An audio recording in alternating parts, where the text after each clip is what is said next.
بسم اللہ الرحمن الرحیم۔ باب المار بین یدی المصلی، نمازی کے سامنے سے گزرنے والے کا بیان۔ نمازی کے آگے سے گزرنا یہ سخت ممنوع اور ناپسندیدہ ہے۔ حد یہ ہے کہ اگر گزرنے والے کو یہ پتہ چل جائے کہ گزرنے کی وجہ سے کس قدر وہ گناہگار ہوتا ہے تو وہ 40 دن یا 40 ماہ یا 40 سال اسی جگہ کھڑا رہنا پسند کرے گا، لیکن گزرنا نہیں چاہے گا۔ بلکہ بعض روایتوں میں تو یہاں تک ہے کہ اگر اس کا وبال آدمی کو سمجھ میں آ جائے تو زمین میں دھنس جانا پسند کرے گا، لیکن نمازی کے آگے سے گزرنا پسند نہیں کرے گا۔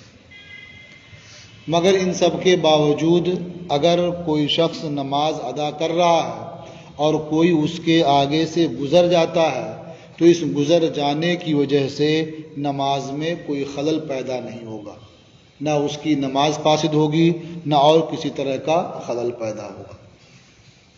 اس لیے اگر ممکن ہو تو آدمی گزرنے والے کو اس سے روکے، یعنی اشارے سے اسے روک دے۔ اگر رک جائے تو ٹھیک ہے، نہیں رکتا ہے تو کوئی بات نہیں، یہ نماز میں مصروف رہے۔ اخبرنا مالک حدثنا سالم ابو النضر مولا عمر، ہمیں خبر دی مالک نے، ہم سے حدیث بیان کی ابو النضر سالم مولا عمر نے، یعنی سالم یہ نام ہو گیا، ابو النضر یہ کنیت ہو گئی، اور مولا عمر یعنی ان کے آزاد کردہ ہیں۔ تو ابو النضر مولا عمر سالم نے ہم سے حدیث بیان کی، انا بسر بن سعید اخبرہ، کہ بسر ابن سعید نے انہیں بتایا، یعنی سالم کو، انا زید بن خالد الجہنی ارسلہ الی ابی جہیم الانصاری، کہ زید ابن خالد جوہنی نے انہیں ابو جہیم انصاری کے پاس بھیجا۔ کنہیں بھیجا؟ یعنی بسر ابن سعید کو۔ تو زید ابن خالد جوہنی نے انہیں یعنی بسر ابن سعید کو ابو جہیم انصاری کے پاس بھیجا۔ کس لیے بھیجا؟ یسألہ ماذا سمع من رسول اللہ صلی اللہ علیہ وسلم یقول فی المار بین یدی المصلی، ان سے یہ دریافت کرنے کے لیے کہ انہوں نے نمازی کے آگے سے گزرنے والے کے بارے میں اللہ کے رسول صلی اللہ علیہ وسلم کو فرماتے ہوئے کیا سنا ہے، یعنی اس مسئلے میں سرکار کا ارشاد انہوں نے جو سنا ہے وہ بتائیں۔ قال رسول اللہ صلی اللہ علیہ وسلم، انہوں نے فرمایا، یعنی ابو جہیم انصاری نے فرمایا کہ اللہ کے رسول صلی اللہ تعالی علیہ وسلم نے ارشاد فرمایا، لو یعلم المار بین یدی المصلی ماذا علیہ فی ذالک، اگر نمازی کے آگے سے گزرنے والے کو معلوم ہوتا کہ اس پر اس گزرنے میں کیا وبال ہے، کتنا گناہ ہے، لکان ان یقف 40 خیرن لہو من ان یمر بین یدیہ، تو ضرور ٹھہر جانا، تو ضرور 40 ٹھہرنا اپنے لیے نمازی کے آگے سے گزرنے سے بہتر جانتا، یعنی وہ یہ جانتا کہ یہاں 40 ٹھہرا رہے، یہ بہتر ہے نمازی کے آگے گزرنے سے۔ اب یہ 40 کا خالی ذکر ہے، تمیز ہے نہیں اس کی۔ فرماتے ہیں قال لا ادری، جنہوں نے اس کی روایت کیا ہے وہ فرماتے ہیں مجھے پتہ نہیں کہ 40 یومن فرمایا تھا یا 40 شہرن فرمایا تھا یا 40 سنتن فرمایا تھا، یعنی یہ ٹھہرنا 40 دن یا 40 ماہ یا 40 سال تھا، یہ مجھے پتہ نہیں، لیکن 40 کا ذکر ہے تو کم از کم 40 دن ہوا۔ تو یہی کیا کم ہے کہ 40 دن ٹھہر جانا یہ اپنے لیے آسان سمجھے نمازی کے آگے گزرنے سے۔ اخبرنا مالک، ہمیں خبر دی مالک نے، حدثنا زید بن اسلم عن عبد الرحمن ابن ابی سعید الخدری، ہم سے حدیث بیان کی زید ابن اسلم نے عبد الرحمن ابن ابو سعید خدری سے روایت کرتے ہیں۔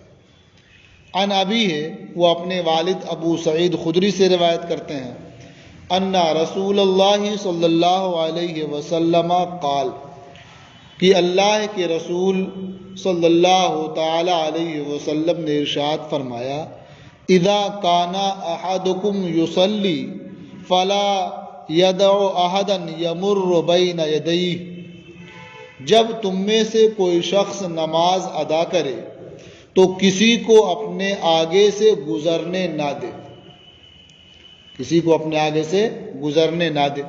فَإِنْ أَبَى، تو اگر گزرنے والا نہ مانے، فَلْيُقَاتِلْهُ، تو اسے مارے، یعنی مار کے روکے اسے۔ فَإِنَّمَا هُوَ شیطان، کیوں کہا مارنے کے لیے؟ کیونکہ وہ شیطان ہے، جو نمازی کے آگے سے گزر رہا ہے وہ شیطان ہے۔ تو اس حدیث میں جو کہا گیا کہ اسے مارے، یہ بھی اس سے روکنے یا گزرنے میں جو وبال ہے اس کی سختی کو بتانا ہے، یعنی تحدید کے طور پر ہے یہ۔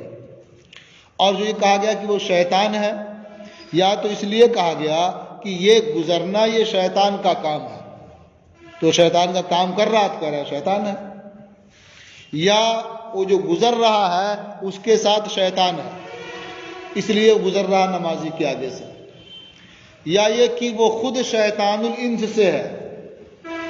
شیطان جو ہے انسانوں میں سے بھی ہوتے ہیں، جنات میں سے بھی ہوتے ہیں۔ سورہ ناس پڑھیے گا تو معلوم ہو جائے گا سب، ہے نا؟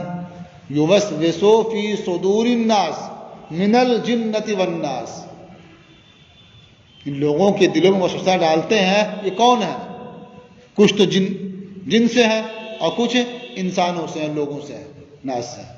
تو جو کہا گیا کہ وہ شیطان ہے، یا تو واقعی وہ شیطان الانس ہے، یا یہ کہ اس کے ساتھ شیطان ہے، یا یہ کہ اس کا یہ عمل نمازی کے آگے سے گزرنا یہ شیطان والا عمل ہے۔ تو اس سے معلوم ہوا کہ نمازی کے آگے سے گزرنا یہ بہت سخت ہے، اور نماز پڑھنے والے کو چاہیے کہ جہاں تک ہو سکے اسے روکے، لیکن روکنے میں اسے مارے پیٹے کا نہیں، لڑائی جھگڑا نہیں کرے گا، آگے اس تعلق سے آ رہا صاف صاف۔ یہاں جو کہا گیا کہ مارے، یہ تحدید کے طور پر ہے۔ اخبرنا مالک حدثنا زید بن اسلم عن عطاء بن یسار عن کعب، ہمیں خبر دی مالک نے، ہم سے حدیث بیان کی زید ابن اسلم نے عطاء ابن یسار سے روایت کرتے ہیں، وہ کعب سے روایت کرتے ہیں، انہو قال، انہوں نے فرمایا، لو کان یعلم المار بین یدی المصلی ماذا علیہ فی ذالک، اگر نمازی کے سامنے سے گزرنے والے کو پتہ ہو کہ اس پر اس گزرنے میں کتنا وبال ہے، کان ان یخسف بہ خیرا لہ، تو زمین میں دھسا دیا جانا اس کے نزدیک بہتر ہوتا، یعنی نمازی کے آگے سے گزرنے سے بہتر زمین میں دھسا دیا جانا ہوتا، یعنی وہ سمجھتا کہ میں زمین میں دھس جاؤں یہ بہتر ہے اس سے کہ میں اس کے آگے سے گزروں۔ قال محمد، امام محمد رحمۃ اللہ علیہ نے فرمایا، یکرہ ان یمر الرجل بین یدی المصلی، نمازی کے سامنے سے مرد کا گزرنا مکروہ ہے۔ فَإِنْ أَرَادَ أَنْ يَمُرَّ بَيْنَ يَدَيْهِ، تو اگر گزرنے والا نمازی کے سامنے سے گزرنا چاہے، فَلْيَدْرَ مَا اسْتَطَاعَ، تو اسے دفع کرے اشارے سے، تسبیح سے، جتنا ہو سکے۔ مثلا آدمی نماز پڑھ رہا ہے، آدمی گزرنا چاہ رہا ہے تو اشارہ کرے. اشارہ کرنے کی صورت کیا ہوتی ہے کہ اپنی ان انگلیوں کو اس پر کیا لگائے، ایسے ہی آواز ہوگی تھوڑی سی، وہ سمجھے کچھ معاملہ ہے، اگر نماز پڑھ رہا تو نہیں جائے گا وہ. یا یہ ہے کہ جو قرات کر رہا ہے آہستہ آہستہ تو کچھ آواز اپنی اونچی کر دے، وہ سمجھ جائے گا کہ نماز پڑھ رہا تو نہیں جائے گا ادھر سے. یعنی جس طرح سے ہو سکے اسے روکے. ولا یقاتل ہو، اور اس کے بعد ہی نہ رکے، تب اسے مارے نہیں، اس سے لڑائی نہ کرے. کیوں لڑائی نہ کرے؟ کہتے ہیں فَإِن قَاتَلَهُ كَانَ مَا يَدْخُلُ عَلَيْهِ فِي صَلَاتِهِ مِنْ قِتَالِهِ إِيَّاهُ أَشَدُّ عَلَيْهِ مِنْ مَمَرِّ هَذَا بَيْنَ يَدَيْهِ. اس لیے کہ اگر وہ اس سے لڑائی کرے گا، فَإِن قَاتَلَهُ، تو اگر وہ نمازی گزرنے والے سے لڑائی کرے گا تو جو خلل اس کے اس شخص سے لڑنے کے سبب اس کی نماز میں آئے گا، یہ اس سے زیادہ سخت ہوگا جو اس کے گزرنے سے اس کے سامنے سے خلل آئے گا. یہ وہ سامنے سے گزر جائے تو کتنا خلل ہوگا؟ بہت ہوگا. تو یہی ہوگا کہ اس کی توجہ تھوڑی دیر کے لیے ہٹ جائے گی. وہ خشوع خضوع کے ساتھ نماز پڑھ رہا ہے، کوئی آگے سے گزرے گا، غصہ تو لگے گا تھوڑا سا، تو توجہ اس کی طرف بٹ جائے گی، اتنا ہی ہوگا. اور اگر وہ چھوڑ کر کے مارنے چلا جائے تو وہ خلل کم ہوگا یا توجہ کا ہٹنا کم ہے؟ ضرورت مارنے جائے گا، توجہ بھی ہٹی، مار پیٹ بھی کیا، اٹھا پٹک کی نوبت بھی آ سکتی ہے، ہو سکتا ہے کہ وہی مار دے اس کو. تو گویا اس میں نماز بھی جا سکتی ہے اس کی، اس لیے وہ اس کی طرف دھیان نہ دے اور وہ نماز پڑھتا رہے. ولا نعلم احدا روا قتاله الا ما روي عن ابی سعید الخدری، اور ہم کسی کو نہیں جانتے جس نے لڑائی کی روایت کیا ہو سوائے اس کے جو ابو سعید خدری سے منقول ہے. وَلَيْسَتِ الْعَامَّةُ عَلَيْهَا، اور عام فقہا اس پر نہیں ہے، یعنی عام فقہا نے اسے اختیار نہیں کیا ہے کہ اگر وہ گزرنے والا نہ مانے تو مارے اسے اختیار نہیں کیا. وَلَكِنَّهَا عَلَى مَا وَصَفْتُ لَكَ، لیکن عام فقہا اسی پر ہیں جو میں نے آپ سے بیان کیا، یعنی جہاں تک ہو سکے تو وہ منع کرے، نہ مانے تو اپنا نماز پڑھتا رہے، وہ گزرے. وہو قول ابی حنیفہ رحمہ اللہ، اور یہ امام اعظم ابو حنیفہ رحمۃ اللہ علیہ کا قول ہے. اخبرنا مالک حدثنا الزہری عن سالم بن عبد اللہ عن ابن عمر، ہمیں خبر دی مالک نے، ہم سے حدیث بیان کی زہری نے، وہ سالم ابن عبداللہ سے روایت کرتے ہیں، وہ عبداللہ ابن عمر سے، انہو قال، کہ حضرت عبداللہ ابن عمر نے فرمایا، لا یقطع الصلاۃ شیء، کوئی چیز نماز کو قطع نہیں کرتی ہے، توڑتی نہیں ہے. یہاں کوئی چیز سے مراد کیا ہے؟ یعنی نمازی کا گزرنا یہ نماز کو قطع نہیں کرتا ہے، نماز اس سے نہیں ٹوٹتی ہے. یہ شیعون یہ بہت عام نہیں ہے کہ آدمی چاہے بات کرے، چاہے ہنسے، چاہے کہیں چلا جائے ٹہلنے، نماز نہیں ٹوٹے گی، یہ مراد نہیں ہے. مطلب یہ گزرنا یا اس سے متعلق جو ہے یہ کوئی چیز نماز کو نہیں توڑتی. قال محمد وبہ ناخذ، امام محمد رحمۃ اللہ علیہ نے فرمایا اور اسے ہم اختیار کرتے ہیں، یعنی لا یقطع الصلاۃ شیء من مار بین یدی المصلی، یعنی نمازی کے آگے سے گزرنے والے کا کوئی عمل نماز کو نہیں توڑتا ہے. یعنی وہ تیزی سے گزرے، آہستہ آہستہ گزرے، چلاتے چیختے گزرے، جیسے بھی گزرے، اس سے نماز فاسد نہیں ہوتی ہے. یہ اس کا اپنا عمل ہے اور نمازی کا اپنا عمل ہے. ہاں اگر یہ نماز چھوڑ کے اس کو مارنے دوڑے گا تو اس کی نماز فاسد ہوگی.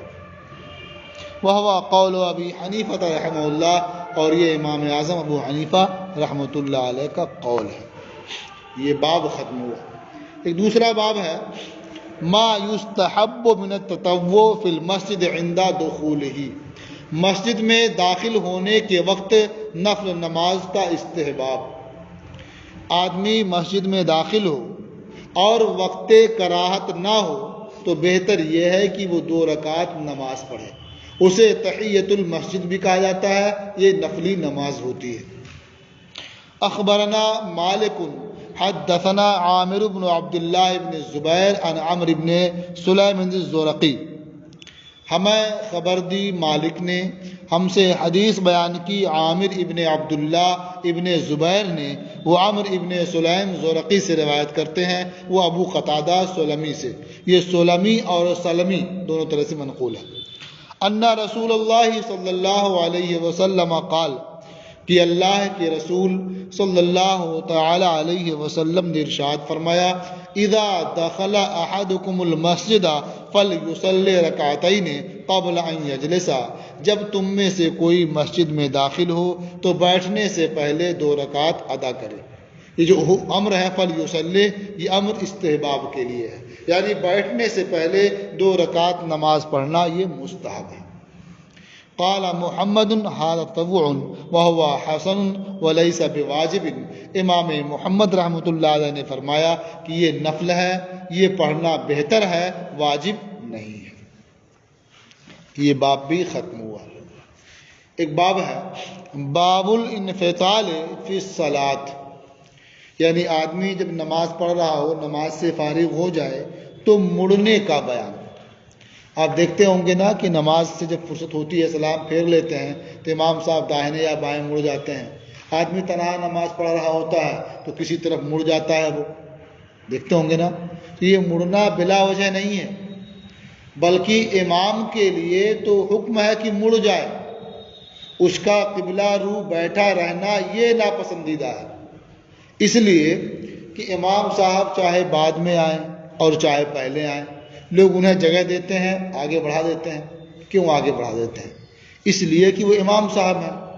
تو وہ آپ کے امام صاحب کب تک ہیں؟ جب تک نماز پڑھا، جب تک نا. اور جب سلام پھیر دیا تو وہ امام صاحب رہے نہیں. تو اب انہوں نے لوگوں نے جو آگے بڑھا دیا تھا امام کی بنیاد پر نا، اب امام رہے نہیں تو انہیں چاہیے کہ اب نمازیوں کی جانب اپنی پیٹھ نہ کریں. اس لیے کسی کی طرف پیٹھ کرنا ایک طرح سے اس کی بے عزتی معلوم ہوتی ہے نا. ایک آدمی کھڑا ہو، ایک آدمی کھڑا ہو جائے، کیسا لگے گا؟ کبھی کوئی جھگڑا کر لیتے ہیں اسی بنیاد پر، ہوتا ہے کہ نہیں؟ تو جو عام جگہوں پر کوئی آگے آگے کھڑا ہو جاتا ہے تو بے عزتی معلوم ہوتی ہے، جھگڑا کر لیتے ہیں. تو خانہ خدا میں جو خاص جگہ ہے وہاں کھڑے ہو گئے آگے، خراب نہیں لگے گا. لیکن ان سب کے باوجود آگے کیوں کر دیتے ہیں؟ وہ امام صاحب ہیں. جب سلام پھیر لیے تب ان کو حق نہیں پہنچتا ہے کہ اب بھی ان کی طرف پیٹھ کیے رہیں، اس لیے کسی اور طرف پیٹھ کر لیں. اب آپ سوچتے ہوں گے کہ جو اگلی صف والے ہوتے ہیں وہ تو ویسے بیٹھے رہتے ہیں، تو انہیں بھی چاہیے کہ دائیں بائیں مڑ جائیں. ان کے لیے حکم نہیں ہے. کیوں؟ اس لیے کہ اگلی صف میں کون لوگ ہیں؟ جو پہلے آئے ہیں. تو جو پہلے آئے تو آگے رہے، اب جو بعد میں آئے پچھلی صف میں ہوئے، کیوں آپ کی توہین ہو رہی ہے بھائی؟ اگر آپ کو توہین یہ گوارا نہیں تھی آپ پہلے آتے آگے بیٹھتے، کیوں آپ بعد میں آئے؟ اس لیے یہاں جو اب یہ پیچھے رہ رہے پیچھے ان کی طرف ہے، یہ ان کے اپنے عمل کی بنیاد پر ہے. یہ دیر میں کیوں آئے؟ اس لیے مقتدی تو بیٹھا ہے قبلہ رو، کوئی بات نہیں، لیکن امام صاحب وہ قبلہ رو نہ بیٹھا، وہ دائیں بائیں کسی طرح اپنا چہرہ پھیر لیں. اب کس طرف چہرہ پھیرے ہو؟ ظاہر ہے دائنی طرف چہرہ پھیرتے ہیں، یہ بہتر ہے، اس لیے کہ دائنے کو تقدم حاصل ہے. لیکن اگر یہ دیکھیں کہ بائیں طرف کچھ معزز لوگ بیٹھے ہوئے ہیں، بہتر لوگ ہیں، اشرف لوگ ہیں، تو چاہیے کہ ان کی تعظیم میں وہ بائیں طرف مڑ جائیں. تو گویا امام کو اس بات کا اختیار ہے کہ سلام پھیرنے کے بعد چاہے داہنی طرف مڑ جائے اور چاہے بائیں طرف مڑ جائے. اب یہ اس کے اوپر اگر دیکھے کہ ادھر زیادہ بہتر لوگ ہیں، معزز لوگ ہیں، ادھر مڑ جائے، دیکھیے داہنی طرف معزز لوگ ہیں ادھر مڑ جائے. دونوں طرف برابر ہے تو جدھر چاہے مڑ جائے، دائیں طرف مڑ جائے، بہتر ہے کہ وہ دایاں ہے. کسی ایک طرف مڑنے کو اپنی عادت نہ بنائے تاکہ لوگ یہ نہ سمجھیں ادھر ہی مڑنا روا ہے ادھر مڑنا روا نہیں ہے. تو یہ باب جو ہے اسی سے متعلق ہے. نماز میں یعنی نماز سے فارغ ہونے کے فوراً بعد، تو فی لا دیا اس کے لیے اسی بات کو بیان کرنے کے لیے کہ بہت بات کا ذکر نہیں ہے، یہ فوراً بعد مڑنے کا ذکر ہے. تو نماز میں سلام پھیرنے کے بعد مڑنے کا باب. اخبرنا مالک اخبرنی یحیی بن سعید عن محمد ابن یحییٰ ابن حبان، ہمیں خبر دی مالک نے، مجھے خبر دی یحییٰ ابن سعید نے، وہ محمد ابن یحییٰ ابن حبان سے روایت کرتے ہیں، انہ سمعہ یحدث عن واسع ابن حبان، انہوں نے سنا کہ وہ واسع ابن حبان کی روایت سے حدیث بیان کرتے ہیں۔ قال، کہ واسع ابن حبان نے فرمایا، کنت اصلی فی المسجد، کہ میں مسجد میں نماز پڑھ رہا تھا، وہ عبداللہ ابن عمر مسند ظہرہ الی القبلہ، اور حضرت عبداللہ ابن عمر قبلہ کی جانب اپنی پیٹھ کیے ہوئے تھے، یعنی ٹیک لگا کر بیٹھے ہوئے تھے، نماز سے فارغ ہونے کے بعد بیٹھے ہوں گے، وظیفہ وغیرہ کرتے ہوں گے یا کسی اور عمل میں مصروف ہوں۔ فلما قضیت صلاتی، تو جب میں نے اپنی نماز پوری کر لی، انصرفت الیہ من قبل شق الایسر، تو میں اپنی باہنی جانب سے ان کی طرف مڑ گیا، انصرفت الیہ، میں ان کی طرف مڑ گیا، من قبل شق الایسر، اپنے بائیں جانب سے، یعنی اپنے بائیں طرف سے، بائیں جہت سے میں ان کی طرف مڑ گیا۔ تو اس سے معلوم یہ ہوا کہ وہ قبلہ کی طرف ٹیک لگائے ہوئے تھے، اور اس جو نماز پڑھ رہے تھے ان کے بائیں طرف تھے وہ، اور جب سلام پھیرا دونوں طرف تو بائیں طرف مڑ گئے اس کے بعد۔ فقال، تو حضرت عبداللہ ابن عمر نے پوچھا، ما منعک ان تنصرف علی یمینک، تجھے داہنی طرف مڑنے سے کس چیز نے روکا؟ یعنی وہ دایاں حصہ ہے، اسے تقدم حاصل ہوتا ہے، تم ادھر کیوں نہیں مڑے؟ قلت، تو میں نے کہا، رأیتک وانصرفت الیک، میں نے آپ کو دیکھا تو میں آپ کی طرف مڑ گیا۔ اب یہ کہ آپ کو دیکھا، یہ بھی ہو سکتا ہے کہ نماز شروع کر رہے تھے، جب ہی دیکھا بیٹھے ہوئے ادھر تو سلام پھیرنے کے بعد مڑ گئے ان کی طرف، یا یہ کہ جب سلام پھیر رہے تھے، آدمی دائیں دیکھتا ہے بائیں دیکھتا ہے نا، دیکھا بائیں طرف بیٹھے ہوئے ہیں تو فارغ ہوئے تو مڑ گئے انہی کی طرف، میں نے آپ کو دیکھا تو میں آپ کی طرف مڑ گیا۔ قال عبداللہ فإنک قد اصبت، حضرت عبداللہ ابن عمر نے فرمایا تو نے ٹھیک کیا، فإنک قد اصبت، تو یقیناً تو نے ٹھیک کیا۔ فإن قائلا یقول، تو کوئی کہنے والا کہتا ہے، انصرف علی یمینک، اپنی داہنی جانب مڑو، فإذا كنت تصلی انصرف حیث احببت علی یمینک او یسارک، تو جب تم نماز پڑھو تو جدھر تمہیں پسند ہو مڑو، داہنی طرف یا بائیں طرف۔ وَيَقُولُ النَّاسُ، ایک دوسرا مسئلہ بتا رہے ہیں، اور کچھ لوگ کہتے ہیں، اذا قعدت علی حاجتک فلا تستقبل القبلة ولا بیت المقدس، کچھ لوگ کہتے ہیں کہ جب تم اپنی ضرورت پوری کرنے بیٹھو، یعنی پیشاب پاخانے کے لیے بیٹھو، تو قبلہ کی طرف رخ نہ کرو اور نہ بیت المقدس کی طرف رخ کرو۔ قال عبداللہ، حضرت عبداللہ نے فرمایا، لقد رقیت علی ظہر بیت لنا، ہم اپنے گھر کی چھت پر چڑھ گئے تو میں نے اللہ کے رسول صلی اللہ تعالی علیہ وسلم کو قضائے حاجت میں قبلہ کی جانب رخ کرتے ہوئے دیکھا، یعنی اعلی حاجت ہی مستقبلہ بیت المقدس، کہ میں نے نبی کریم صلی اللہ علیہ وسلم کو دیکھا کہ وہ قضائے حاجت میں بیت المقدس کی طرف رخ کیے ہوئے ہیں۔ تو اس سے کیا معلوم ہوا کہ لوگ کہتے ہیں کہ ادھر رخ نہ کرو، حالانکہ میں نے خود ہی نبی کریم صلی اللہ تعالی علیہ وسلم کو دیکھا ہے کہ بیت المقدس کی طرف رخ کیے ہوئے ہیں، اور لوگ دونوں طرف رخ کرنے سے منع کرتے ہیں، بیت المقدس کی طرف بھی اور قبلہ کی طرف بھی۔ تو اس سے تو معلوم ہوا کہ بیت المقدس کی طرف رخ کرنے میں کوئی حرج نہیں۔ آپ جانتے ہیں کہ بیت المقدس کی طرف وہاں سے اگر رخ کرے تو خانہ کعبہ کی طرف یہ پیٹھ ہوگی، وہاں یہاں کے لحاظ سے اگر دیکھیں تو قبلہ سے دکن طرف مدینہ منورہ ہے، دکن طرف، دکن طرف کیا قبلہ واقع ہے، مدینہ سے قبلہ دکن طرف واقع ہے، سمجھ رہے نا؟ یہ جو وہاں کا قبرستان ہے وہ مشرق طرف ہے، اب مشرق طرف پشت کر کے اگر کھڑے ہوں تو بائیں ہاتھ پہ کیا ہوگا؟ دکن ہوگا، اور دائیں ہاتھ پہ اتر ہوگا، اور سامنے کیا؟ پچھم ہوگا نا۔ تو وہاں جب کھڑے ہوں گے تو بائیں طرف لگے گا کہ امام صاحب بائیں طرف کھڑے ہوتے ہیں، یعنی ادھر ہی قبلہ ہے، دکن طرف ہوا وہ۔ تو کہہ سکتے ہیں کہ مدینہ منورہ سے قبلہ یہ دکن طرف ہے۔ تو اگر قبلہ کی طرف رخ کریں گے تو پشت کی طرف کیا؟ بیت المقدس ہوگا، اور بیت المقدس کی طرف رخ کریں گے تو پشت کی طرف یہ قبلہ ہوگا۔ سمجھ رہے نا؟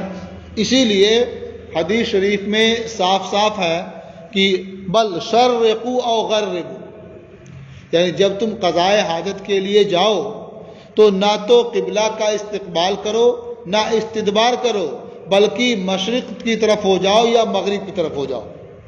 یہ وہاں کے اعتبار سے ہے۔ تو وہاں جب مشرق یا مغرب کی طرف ہو جائیں گے تو نہ تو قبلہ کی طرف منہ ہوگا نہ قبلہ کی طرف پشت ہوگی۔ اور یہاں کیا ہے؟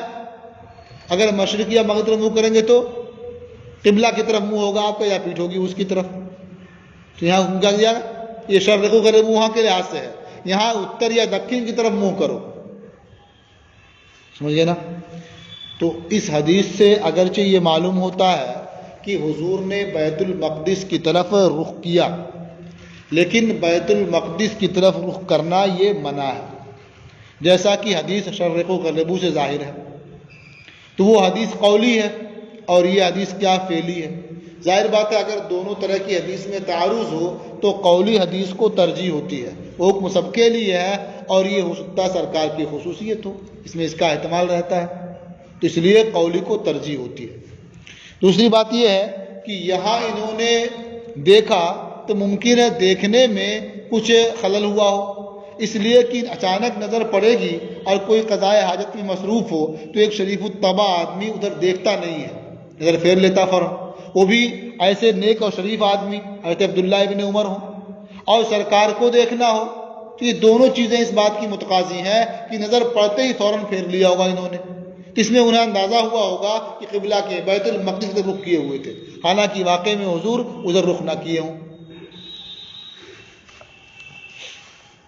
قال محمد وبقول عبداللہ ابن عمر ناخذ، امام محمد رحمۃ اللہ علیہ نے فرمایا کہ ہم حضرت عبداللہ ابن عمر کا قول اختیار کرتے ہیں، یعنی نماز کے میں سلام پھیرنے کے بعد مڑنے کے بارے میں۔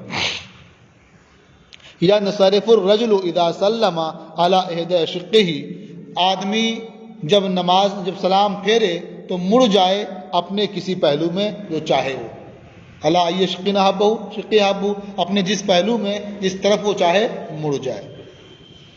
ولا باس ان یستقبل بالخلاء من الغائط والبول بیت المقدس، اور قضائے حاجت میں بیت المقدس کی طرف رخ کرنے میں کوئی حرج نہیں ہے۔ انما یکرہ ان یستقبل بذلک القبلہ، اس حالت میں قبلہ کا استقبال کرنا یہ ناپسندیدہ ہے۔ وہو قول ابی حنیفہ رحمہ اللہ، اور یہی قول امام اعظم ابو حنیفہ رحمۃ اللہ علیہ کا ہے۔ اس بارے میں اختلاف بھی ہے کہ خلا میں ہو یا استنجا خانہ جو بنا ہوا ہوتا ہے وہاں ہو۔ بعض نے کہا کہ خلا میں، وہ خالی جگہ صحرا میں ہو تو وہاں قبلہ کی طرف بیت المقدس کی طرف استقبال کرنا یا استقبال کرنا یہ منع ہے، لیکن اگر احاطہ ہو، کمرہ بنا ہوا ہو، استنجا خانہ سے بنا رہتا ہے تو وہاں کوئی بات نہیں۔ بعض نے کہا کہ استنجا خانے میں ہو یا یہ کہ کہیں صحرا میں ہو، دونوں صورتوں میں نہ استقبال کر سکتے ہیں نہ استدبار کر سکتے ہیں۔ ہمارے یہاں بھی دونوں کے حکم یکساں ہے، چاہے صحرا میں ہو یا استنجا خانے میں ہو، جو چار دیواری ہوتی ہے، احاطہ ہوتا، بنا ہوا ہوتا ہے۔ باب صلاۃ المغمى علیہ، مغمى علیہ یعنی وہ شخص جس پر بے ہوشی طاری ہو گئی ہو، اس کی نماز کا باب۔ اخبرنا مالک، ہمیں خبر دی مالک نے، حدثنا نافع عن ابن عمر، ہم سے حدیث بیان کی نافع نے، وہ ابن عمر سے روایت کرتے ہیں، انہ اغمی علیہ ثم افاقا، کہ ان پر غشی طاری ہو گئی پھر انہیں افاقہ ہوا، فلم یقضی الصلاۃ، تو انہوں نے اس نماز کی قضا نہیں فرمائی، یعنی حالت غشی میں جو نمازیں فوت ہو گئی تھیں ان نمازوں کی قضا نہیں فرمائی۔ قال محمد، امام محمد رحمۃ اللہ علیہ نے فرمایا وبہذا ناخذ، ہم اسے اختیار کرتے ہیں، اذا اغمی علیہ اکثر من یوم ولیلۃ، جب آدمی پر غشی طاری ہو جائے یعنی بے ہوشی رہے ایک دن اور ایک رات سے زیادہ، تو قضا نہیں کرنی ہے، جو نمازیں فوت ہو جائیں گی۔ واما اذا اغمی علیہ یوم ولیلہ، اور جب اس پر غشی ایک دن اور ایک رات ہو، او اقل یا اس سے کم ہو، قضا صلاتہ، تو جو نمازیں فوت ہوں گی ان نمازوں کی وہ قضا کرے گا۔ بلغنا ان عمار ابن یاسر، ہم تک عمار ابن یاسر کی روایت سے خبر پہنچی ہے، انہ اغمی علیہ اربع صلوات، کہ ان پر 4 نمازوں میں بے ہوشی رہی، ثم افاقا، پھر انہیں افاقہ ہو گیا، فقضاها، تو انہوں نے ان نمازوں کی قضا کی۔ اخبرنا بذالک ابو معشر المدینی عن بعض اصحابہ، ہمیں اس کی خبر دی ابو معشر مدینی نے اپنے بعض اصحاب کی روایت سے۔ تو احناف کے نزدیک اس بارے میں صاف صاف حکم ہے کہ اگر غشی طاری ہو جائے اور وہ ایک دن اور ایک رات سے زیادہ رہے، یعنی 5 نمازوں سے زیادہ نمازیں اس کی فوت ہو جائیں، تو ایسی صورت میں ان نمازوں کی قضا اس کے ذمہ نہیں ہوگی۔ لیکن اگر ایک دن اور ایک رات صرف ہے، یعنی صرف 5 نمازیں قضا ہوئی اس کی یا اس سے کم نمازیں قضا ہوئیں اس غشی کی وجہ سے، تو ان کی قضا کرنی پڑے گی اسے۔ یہ احناف کے نزدیک ہے۔ امام مالک اور امام شافعی رحمۃ اللہ علیہ فرماتے ہیں کہ اگر ایک وقت کی نماز بھی غشی کی حالت میں فوت ہو جاتی ہے تو قضا نہیں کرنی ہے، اس لیے کہ غشی کی حالت میں جو نماز فوت ہوئی اس میں اس کا اپنا کوئی بس نہیں، کوئی اختیار نہیں ہے، تو ایک وقت کی بھی نماز اگر فوت ہو جاتی ہے تو قضا نہیں کرنی ہے اسے۔ امام احمد ابن حنبل رحمۃ اللہ علیہ فرماتے ہیں کہ اگر اس کی سال بھر کی نمازیں بھی چھوٹ جاتی ہیں، یعنی غشی اتنی دراز ہوتی ہے کہ 1 سال گزر جاتا ہے، ساری نمازیں اس کی فوت ہو جاتی ہیں، لیکن جب افاقہ ہوگا سب کی قضا کرنی پڑے گی۔ اور احناف کیا ہے، ان دونوں کے درمیان ایک معتدل قول کرتے ہیں کہ اگر 5 نمازوں سے زیادہ نمازیں فوت ہو جاتی ہیں تو قضا نہیں کرنی ہے، اور اس سے کم فوت ہوتی ہیں تو قضا کرنی ہے۔ یہ باب بھی ختم ہوا اور آج کا آپ کا سبق بھی پورا ہوا۔